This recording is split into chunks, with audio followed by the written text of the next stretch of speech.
Sometimes I feel like the old man that's yelling at these kids, "Get off my lawn, you idiots," as they ride around my neighborhood on these bikes and scooters. And it's not necessarily the actual bikes and scooters that make me frustrated. I thought that it was, but I was thinking about this today on my walk. Because we as kids used to do the same exact thing. We had dirt bikes, we had mopeds, we had quads, or maybe it was on our regular bikes or on skateboards and things like that that we used to terrorize the neighborhoods and places we would ride on them as well. But one thing that we had that these kids don't is we learned how to also fix and work on these things.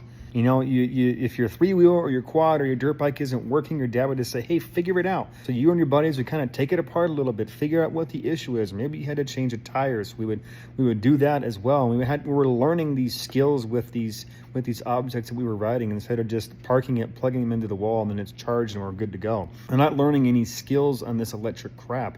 And it kind of boils down to a bigger issue is that everybody is trading in actual motors and things that can be worked on by humans for convenience of electricity, for something with their cars, with their scooters, whatever it is that they can just plug into a wall. It charges up and they're good to go. But what it is that those things are planned to become obsolete. None of us are smart enough to crack open a battery or to fix one of these electrical items to figure out what the true problem is. Whereas with actual standard motor vehicles, you can fix them if something goes wrong with it. You can buy the parts and you can do the maintenance yourself.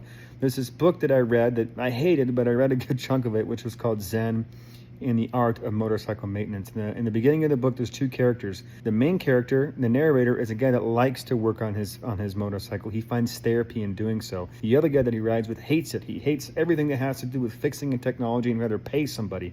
Thinking about that book and that piece of it, that's exactly what the world is doing right now. No one wants to be able to work or fix or do anything themselves. They're completely fine with being oblivious to any sort of maintenance themselves and are completely fine with just outsourcing it to somebody else. But that is the big problem right there, because if you can't fix it yourself and you have to rely on somebody else to do so, that is a real big problem. Because what happens if you can't have someone that comes out and fix it and you can't do it yourself?